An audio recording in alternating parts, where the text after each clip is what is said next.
Dr. Matthew Hale from the Seton Hall University Department of Political Science and Public Affairs is joining us now to take a look at today's Florida primary. Dr. Hale, thanks for being here. Thanks for having me. What can we expect today? You know, Florida is a really interesting state because it's the first big state that we've had in a primary season. It's big, it's diverse, it's got lots of different media markets.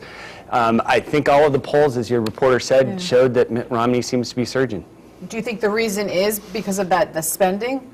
Well, in Florida, there are several different media markets. And in order to compete in all of those different media markets, you have to be able to buy time. And Mitt Romney can do that. He's got a sizable financial advantage. So that's helping him out. You've got a big difference between Miami and Tampa.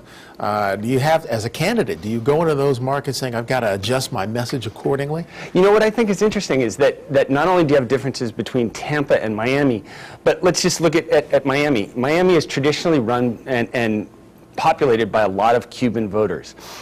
It used to be that all you had to say is, I'm against Fidel Castro. Right. Whoever said that loud enough was the one who got the Cuban Republican Miami vote.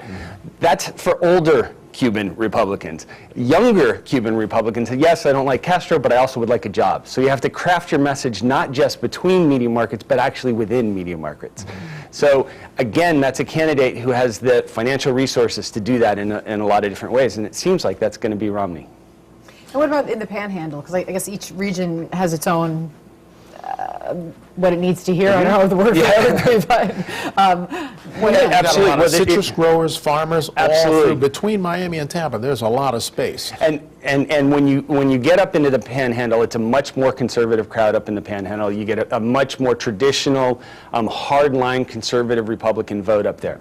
One of the things both candidates have been attacked for is airing ads on Spanish language television that claim that they're pro-immigrant in favor of that, and then up in the Panhandle airing ads saying we have to close the borders. So you've seen some real differences. North. Yes. That's Old South. That is Old South. That's a big difference. Well, you know, because you spent some time reporting in Miami, right? Yeah, Miami, Tampa, both. So it's definitely a difference. It's a diverse state. And you know, I looked it up. The largest city that in New Hampshire is Manchester, New Hampshire. And remember, that was a big primary, and it has about 100,000 voters. There are 13 cities in Florida that are bigger than that. Wow. So it's a much bigger state, so that requires a lot more of media buys and a lot less of ground game. And so I think that's another important factor. It sounds like a challenging state, too. I mean, based on the way we're describing the different areas. What will the outcome mean? Well, you know, it's a challenging state. It's a swing state, so it's important to both Democrats and Republicans. So I think it's a really important state, looking not just to the primary, but looking ahead to the general. Whoever wins Florida, whether it's a Democrat or Republican, is in a good position. Yeah, Florida's always been that critical state. Critical state because our it's big and Chad diverse. State. We do remember that one. We do remember the Chads, that's for sure. Does Romney's Mexican heritage, or Latino heritage, I should say, help him in any way in Florida? I don't think he's perceived that way. I think that there's more of a Utah Mormon, and so I don't know that there's that connection. It's a very minimal thing, but any edge they can get, I guess. Candidates like to use anything they can, but I don't think that's a big factor. Now, if Gingrich doesn't win Florida and Romney does, can Gingrich stay in this? I think Gingrich can. I think that he's committed to staying in it. I think that there is a sizable right wing of the Republican Party that he's appealing to that can keep him going. He's got a number of large financial backers that will help. I do think that the candidate we haven't heard a lot about, or one of them, Rick Santorum, probably is not long for the race, and that would help Gingrich moving ahead as the conservative vote may coalesce around him as we move into a bunch of different caucus states. So why so hard for Romney to nail down that conservative vote? You know, I think it's that he has the baggage or the reputation of being the Massachusetts governor. Massachusetts is traditionally perceived as a very liberal state, home of Ted Kennedy. And when he was governor, he had a lot of fairly moderate positions.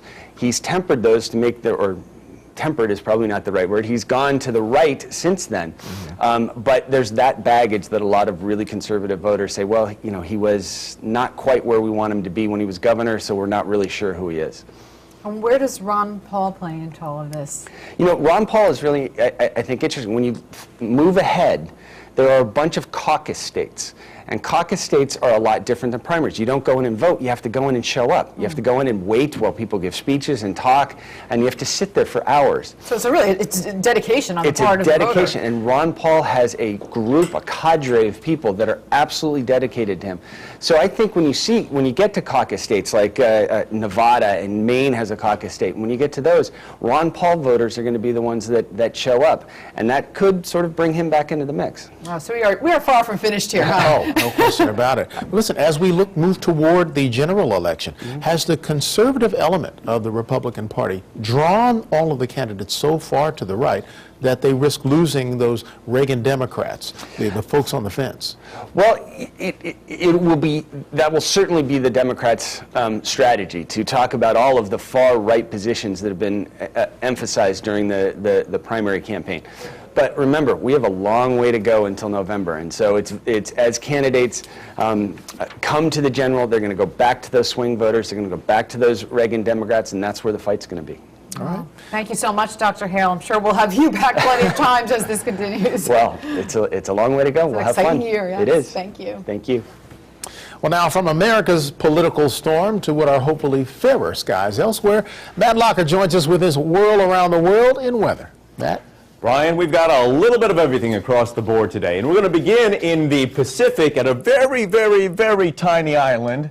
In fact, it is the smallest independent republic, and they are enjoying a break from ongoing rain. It'll be windy with a high of 85. The reason I'm bringing up the island of Nauru is they are celebrating their independence today from Australia.